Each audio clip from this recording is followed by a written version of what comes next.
हिंदुस्तान अखबार, बुधवार 29 जुलाई 2026। दीप स्वरूप का पहला लेख है, यूपीएससी नहीं करे कोई भेदभाव। भारत के संविधान की आत्मसमता, गरिमा और बंधुत्व के सिद्धांतों पर आधारित है। इसका अनुच्छेद 14 सभी नागरिकों को कानून के समक्ष समानता का अधिकार देता है, जबकि अनुच्छेद 16 लोक आयोजन में समान अवसर सुनिश्चित करता है।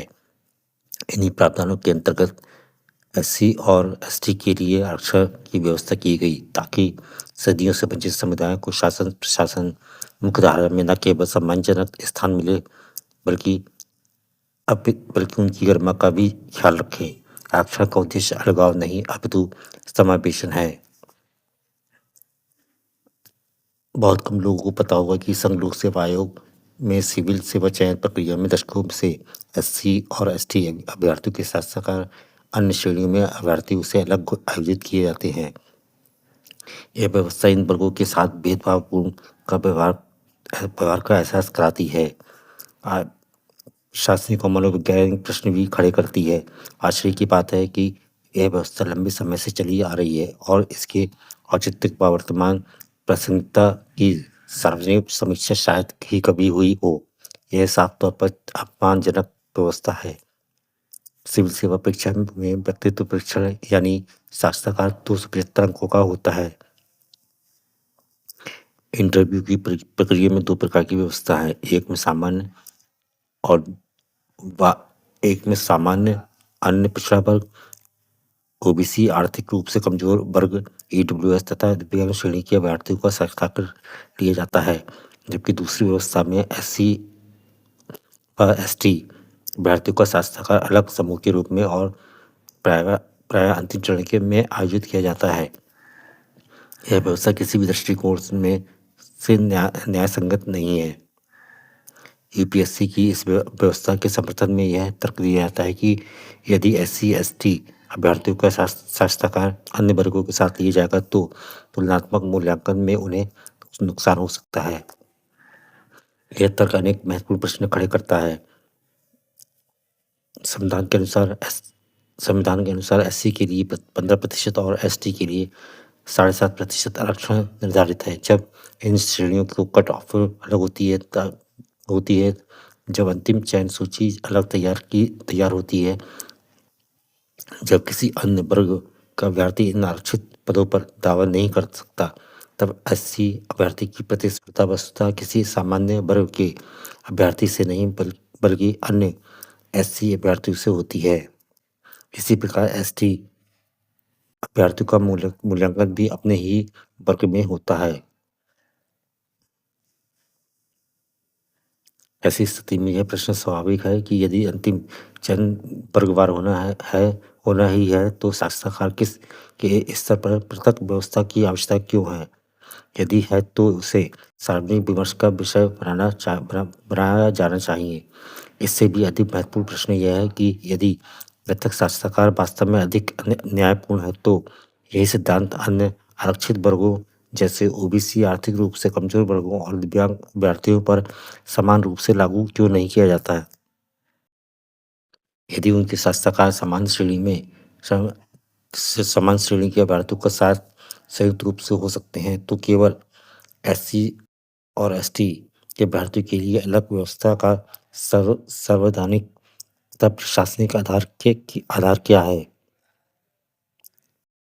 यह केवल प्रशासनिक प्रक्रिया का प्रश्न नहीं है, इसका गहरा मनोवैज्ञानिक आयाम भी है। चयन प्रक्रिया स्वयं एक संदेश देती है तो अनेक युवाओं के मन में यह भावना जन्म ले सकती है कि उन्हें अभी भी मुख्यधारा का स्वाभाविक हिस्सा नहीं माना जा रहा है। सामाजिक न्याय का उद्देश्य आत्मविश्वास, सम्मान और समान नागरिकता की भावना को मजबूत करना है, न कि अनजाने में अलगाव का अनुभव कराना। यह भी स्मरणीय है कि संविधान में सामाजिक न्याय की अवधारणा को एकता के साथ जोड़ा जाता है, अलगाव से सेग्रीगेशन के साथ नहीं। संविधान शिल्पकार डॉक्टर भीमराव अम्बेडकर ने जिस भारत की कल्पना की थी उसमें वंचित समुदायों की समान अवसर देकर राष्ट्रीय जीवन को मुख्यधारा में प्रतिष्ठित करना लक्ष्य था। यदि किसी प्रशासनिक व्यवस्था से इसके विपरीत संदेश जाता है तो इसकी उसकी समय समय पर समीक्षा लोकतांत्रिक उत्तरदायित्व की है।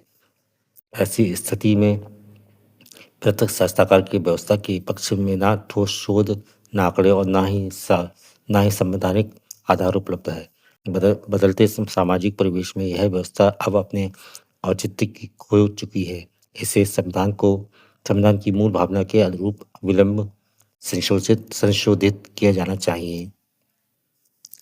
भारतीय लोकतंत्र की शक्ति इसी में है, उसकी प्रत्येक संस्था समय के साथ अपनी प्रतिक्रियाओं की समीक्षा करती है। यदि चयन का अंतिम लक्ष्य सभी योग्य अभ्यर्थियों के निष्पक्ष मूल्यांकन है तो साक्षरता की प्रक्रिया भी ऐसी होना चाहिए। यही सामाजिक न्याय का वास्तविक उद्देश्य है और यही उस भारत की दिशा है जिसकी परिकल्पना हमारे संविधान निर्माताओं ने की थी। यूपीएससी का कहना है कि नीति निर्धारण का कार्य मूलतः केंद्र सरकार का है, यानी इस संबंध में निर्णय केंद्र सरकार को ही लेना है। केंद्र सरकार को इस विषय में गंभीरता को देखते हुए अविलंब आवश्यक नीति निर्धारण करना चाहिए ताकि संघ लोक सेवा आयोग, विभिन्न प्रदेशों के राज्य लोक सेवा आयोग इस भेदभाव भरी व्यवस्था को अविलंब समाप्त कर सके और SC/ST के अभ्यर्थियों को शासनाकार अन्य वर्गों के अभ्यर्थियों से पृथक न कर संयुक्त रूप से किया जाना सुनिश्चित किया जा सके। भारतीय संविधान की प्रस्तावना में न्याय की अवधारणा आर्थिक और राजनीतिक ही नहीं, सामाजिक भी है।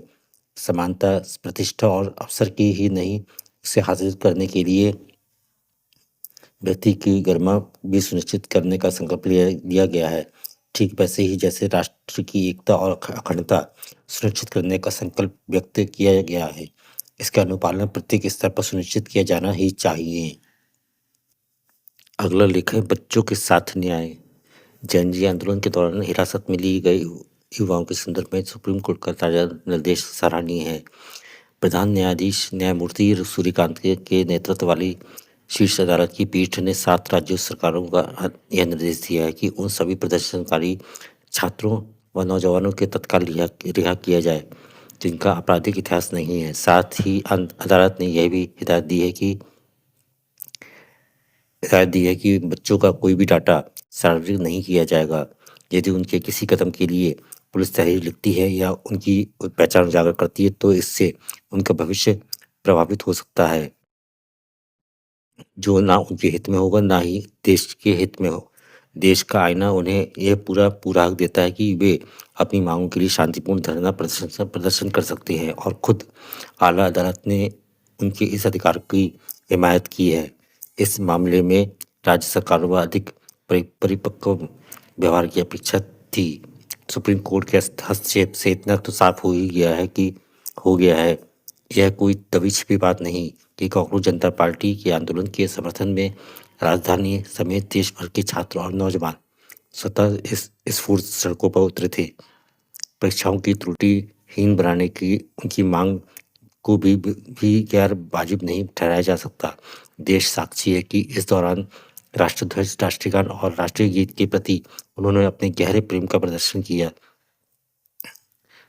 तंत्र के प्रति अपनी नाराजगी जताने के लिए वे सड़क पर आए थे और यह अच्छी बात है कि हमारी सरकार ने उसे दर्ज किया। आंदोलनकारियों केंद्र सरकार में आंदोलन खत्म करने के लेकर जिन बिंदुओं पर सहमति बनी उनमें शिक्षा मंत्री के इस्तीफे के बाद दूसरी महत्वपूर्ण शर्त यही थी कि विभिन्न राज्यों में आंदोलनकारियों के खिलाफ दर्ज मुकदमों को सरकारें वापस लेंगी। बाकायदा वार्ताकार वरिष्ठ मंत्रियों की मौजूदगी में सीजेपी प्रवक्ता सौरभ दास ने संवाददाता सम्मेलन में इसका उल्लेख राज्य सरकारों को इस बाबत कदम उठा लेने चाहिए थे। आरोप है कि बिहार, उत्तर प्रदेश में समझौते के बाद भी गिरफ्तारियां की गईं। बहरहाल सुप्रीम कोर्ट के निर्देश के बाद छात्र और अभिभावक अब आशंका मुक्त हो सकेंगे। लोकतंत्र की जीवंतता की ही इस बात से तय होती है कि समाज का कोई वर्ग अपने हक की आवाज़ कितनी निर्भीकता से उठा पाता है। हमारा लोकतंत्र आपातकाल की संक्षिप्त अवधि को छोड़कर इस कसौटी पर खरा उतरा है। खासकर संवैधानिक पदों पर बैठे लोगों की आलोचना करते हुए जिस एहतियात की ज़रूरत होती है, उसकी कमी दिखी, मगर यह सोचने का समय है कि उन्हें संस्कारित करने का दायित्व किसका है? हमारा राजनीतिक वर्ग अपने विरोधियों के प्रति इन दिनों जैसी कटुता से भरा है। क्या वह अपनी नई पीढ़ी के नैतिकता का पाठ पढ़ाने का नैतिक बल रखता है? बच्चों को कानून के चाबुक से नहीं संस्कारित किया जा सकता। इसके लिए हमें अपनी सामाजिक संस्कृति को सहिष्णु व उदार बनाना होगा। अगला लेख है हिटलर पाकिस्तान में।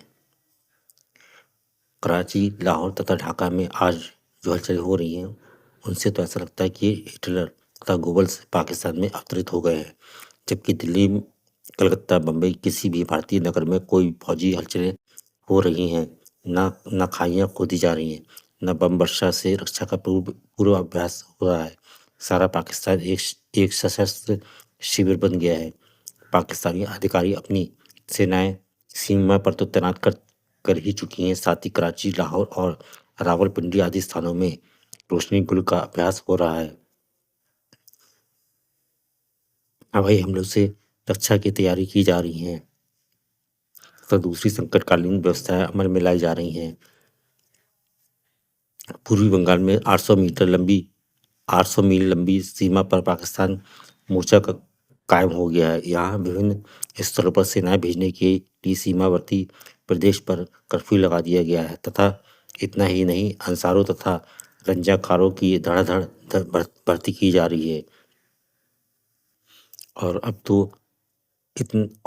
तो स्वयं पाकिस्तान के प्रधानमंत्री की जनता के सामने एक आदर्श रखकर इन तैयारों पर 4 चांद लगा दिए हैं। आज पाकिस्तान का यही राष्ट्रीय निशान होगा, इस पर भीड़ ने उनकी नकल की है। अवश्य ही यह घोषा उन्होंने भारत की ओर ताना है। इससे अधिक आपत्तिजनक बात और क्या हो सकती है? जो जुलूस प्रधानमंत्री के निवास स्थान की ओर क्या वह लेके रहेंगे? हिंदुस्तान नारे लगा रहा था। भारत सरकार तथा भारतीय जनता के लिए यह कम श्रेय की बात नहीं कि पाकिस्तान इस युद्धोन्माद तथा प्रलाप के समय भी यह संयम तथा धैर्य से काम ले रही है। यद्यपि एकदम यह यकीन कर लेना कठिन है कि पाकिस्तान कश्मीर या किसी भारतीय प्रदेश पर आक्रमण कर अपने ख्वाबों पर कुल्हाड़ी मारने की मूर्खता करेगा, किंतु जैसा कि श्री मुंशी ने कहा ये है, हमें यह स्मरण रखना चाहिए कि भले ही किसी राष्ट्र में झूठा आवेश क्यों ना आवे, लेकिन एक समय ऐसा आता है जबकि आत्म संयम लुप्त हो जाता है और उसके शासक एक सैनिक संघर्ष में पड़ जाते हैं। अतएव इस प्रकार की स्थिति का सामना करने के लिए तैयार रहना है। जेएनयू के प्रोफेसर राजीव दासगुप्ता का लेख है, अमेरिकी टैरिफ के खिलाफ दवा कंपनियां कितनी तैयार। अमेरिकी राष्ट्रपति डोनाल्ड ट्रंप ने 1 अगस्त 2028 से लागू होने वाली अपनी फार्मास्यूटिकल्स टैरिफ योजना का ऐलान किया है। इसके तहत अमेरिका आयातित जेनेरिक दवाओं पर 100% टैरिफ लगाएगा, जिसे अगस्त 2029 से 200% कर दिया जाएगा। बेशक यह कोई तत्कालिक संकट नहीं है, लेकिन इन नियमों से बचने के लिए दवा कंपनियों को जेनेरिक दवाओं की अपनी उत्पादन इकाइयां अमेरिका में लगानी होंगी। भारतीय दवा उद्योग पर इसका तुरंत असर नहीं पड़ने वाला है। इस योजना की घोषणा के बाद जेनेरिक दवा निर्यात करने वाली बड़ी कंपनियों के शेयर 2-3% गिर जाएंगे। जेनेरिक दवाएं आखिर हैं क्या और इनकी जरूरत क्यों है? असल में हर दवा का एक जेनेरिक नाम होता है, जैसे पैरासीटामोल, रेनिटिडिन या एमोक्सिसिलिन। जब तक पेटेंट खत्म नहीं होता तब तक इनको ब्रांड नाम से बेचा जाता है, पर पेटेंट खत्म होने के बाद दूसरी कंपनियां इनको जेनेरिक संस्करण बना व बेच सकती हैं। ब्रांड नाम वाली दवाओं की तुलना में जेनेरिक दवाएं बहुत सस्ती होती हैं, क्योंकि जो कंपनियां इनको बनाती हैं उनको शोध व विकास, क्लिनिकल ट्रायल, नियामक मंजूरी या मार्केटिंग पर कोई खर्च नहीं करना पड़ता है। इनकी कम कीमतों का लाभ न सिर्फ स्वास्थ्य सेवाओं को होता है, बल्कि आम खरीदारों को भी मिलता है। मरीजों पर इन दवाओं का प्रभाव भी ब्रांडेड दवाओं जैसा ही होता है। भारत में अभी 10,000 से अधिक दवा बनाने वाली इकाइयाँ और 3,000 से ज़्यादा दवा कंपनियाँ। साल 2025 में देश में जेनेरिक दवाओं का बाजार करीब 30 अरब डॉलर का था, जो वर्ष 2034 तक 6.42% का सालाना वृद्धि दर के साथ 53.5 अरब डॉलर का हो सकता है। भारत 31 अरब डॉलर से अधिक मूल्य की जेनेरिक दवाओं का निर्यात करता है, जिसमें अमेरिका को 34% दवाएं बेची जाती हैं। अमेरिका सरकार अपनी योजना में बदलाव नहीं करती, उसे रद्दी की टोकरी में नहीं डाल देती। तब तक यह सोचना हमारी नादानी होगी कि भारतीय दवा उद्योग इसका गंभीर असर नहीं पड़ेगा। हालांकि अमेरिका में जितना जेनेरिक दवाएं लिखी जाती हैं उनमें से 40 से 47% दवाएं भारत से ही जाती हैं। यानी यदि भारत की तरफ से निर्यात में दिक्कत हुई तो अमेरिकियों को मुश्किलों का सामना करना पड़ सकता है।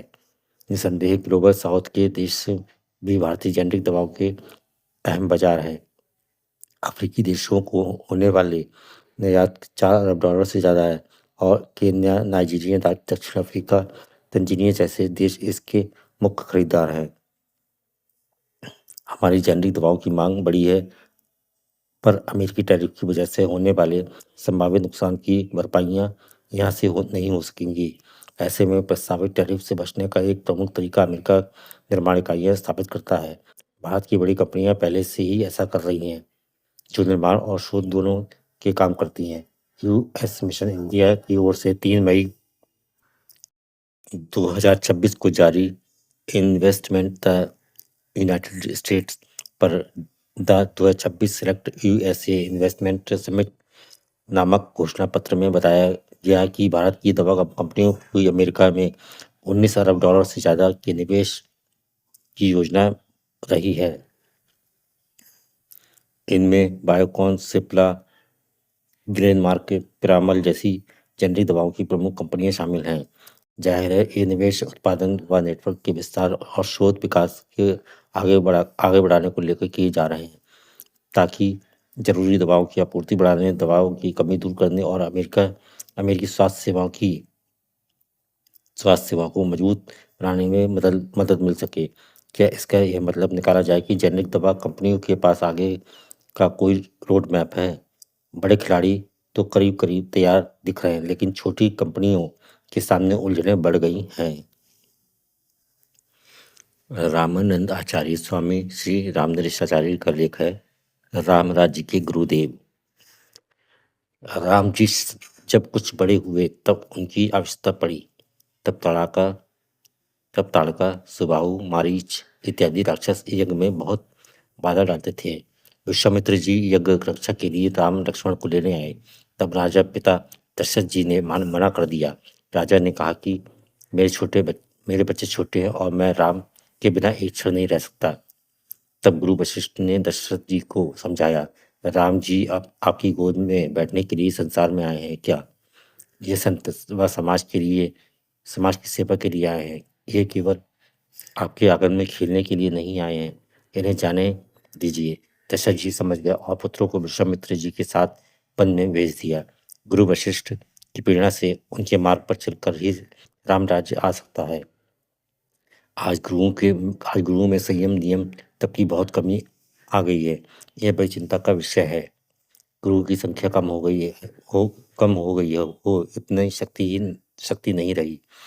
एक बहुत बड़ी विडंबना है। हमारे लोकतंत्र में बहुत कम लोग हैं जो गुरु वशिष्ठ से सीख कर राज्य का संचालन करते हैं। ध्यान रहे, राम जी सब कुछ जानते हैं। तुलसीदास जी ने लिखा है, गुरु ग्रह गए पढ़न रघुराई, अल्प काल विद्या सब आई। फिर भी जब वशिष्ठ जी उन्हें वेद पुराण सुनाते हैं तब राम जी अत्यंत आदर के साथ सुनते हैं। राम जी अपने गुरु की पूरी बात सुनते हैं। आज समाज का भी बड़ा दूषण है। जो लाभ समाज को पुरोहित संत गुरु से उठाना चाहिए वह नहीं उठाया जा रहा है। लोग अपने जीवन की गतिविधियों को नहीं सुधार रहे हैं। केवल गुरु महाराज का आशीर्वाद मिले, मैं खूब कमाऊं, खूब भोग करूं, थोड़े रुपए इनको भी दूं, बस इतना ही संबंध रह गया है। इसलिए समाज को गुरु से जितना लाभ होना चाहिए उतना नहीं हो रहा है। कालिदास ने लिखा है, रघुवंशी राजाओं के प्राण योगियों की तरह छूटते हैं। इसका उन्हें अभ्यास होता है। उन्हें इसके लिए संयम नियम तब से चलना पड़ता है और उन्हें सिखाते हैं वशिष्ठ जी। जितना भी आध्यात्मिक ऊंचाइयां हैं वह उसके अंतिम सोपान है। ऐसे श्रेष्ठ गुरु में राजा होने की क्षमता है, पर वह पर्दे के पीछे रहते हैं।